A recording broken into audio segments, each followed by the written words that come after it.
Hi, this is Doug and Cindy with Help Me Help Mama 5cast. Thanks for joining in today. Today we're talking about skilled facility versus private home. If your loved one is at the point where they need more care, what do you choose? So what are the options? Okay, so let's picture this. Your loved one needs skilled care, 24 hours available 24 hours a day, 7 days a week, and you determine you can't do this at home any longer. Two options here we're going to talk about. First one is a big, corporately owned nursing home. Typically laid out where it's got wings going in 4 or 5 different directions. 100 residents and more, big nursing home. The other option is a privately owned skilled care home, like we have our office in. Ranch style home, 3 bedrooms, 3 en-suites, a place for the staff member to stay, kitchen, dining area, living area, pretty deck out back. 3, typically, or 4 residents. So what does it matter? If I was thinking about this option for my loved one, why would I care? Corporate versus private. What should I be thinking about? Okay, so number one, I would say, is your loved one's preference. Mom or dad, do they want to be in a small environment where there are just a few people around? Or do they want to be in a big facility where there's 100 plus people in a very busy, constantly moving environment? Where are they going to fit in better? Sometimes it's difficult if your loved one has some form of dementia to have that many people wandering around. Some people just like the privacy. So our purpose here in discussing this is to make you aware of the options. You know, when my mom was in what Cindy referred to as a corporate facility, a big facility where there was maybe close to 100 residents, and it had maybe 5 wings, and each wing had 2 or 3 CNAs on it.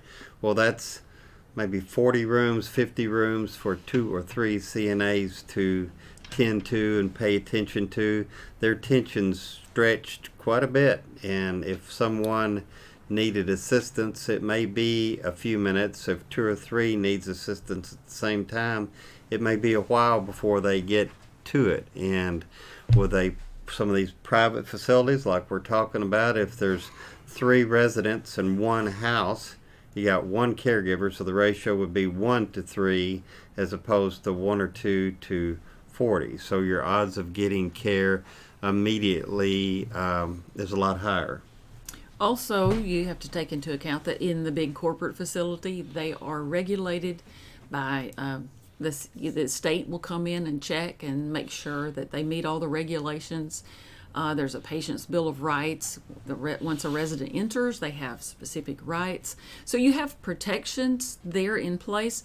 The smaller one may or may not be regulated. Yeah, and so that's an issue to look at too. And it's important wherever you choose to just go tour them, talk to the people, maybe talk to other families of the residents there at each place and see what they say, see how happy they are with the care there, or if they had an option, would they choose something else? Another option is, how are these paid for? You know, a lot of times the bigger facilities, the state, where you said the state regulates them, maybe they accept Medicare. If they go straight from the hospital nursing home, Medicare will only pay for a few days though, and then maybe they also accept Medicaid, which would be the long-term pay or of choice at the bigger facilities. The smaller private facilities are mostly just private pay. Or if your loved one's a veteran, they may have a VA aid in attendance. They may could qualify for that. They may have long-term care insurance, may have that may pay. Or you may have done a plan, right, and where your finances will get you all the way through to the end of life, and this is where you want to be at this point, or your loved one wants to be. So it's a choice, and we just wanted to make you aware of this so that you know that you have choices. These private facilities are fairly new. They may or may not exist in your area. So how would someone, if I was trying to find this, what would I look for? You know, I tried Googling it and I couldn't get the right words to find it. So if I would recommend you ask an elder law attorney, because they know these resources in the area, maybe a discharge planner at the hospital, social worker, or a durable medical equipment provider, or in-home non-medical providers. These are the type of service providers that would be able to tell you about the private skilled care homes in your areas.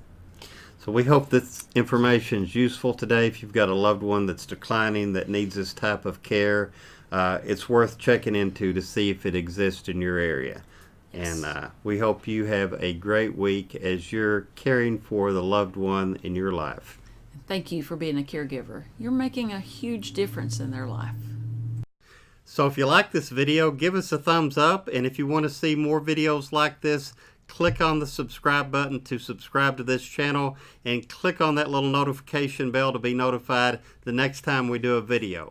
And if you want to interact with us, check out the description below and leave us a comment and let us know what legal or caregiver topics you'd like to hear about.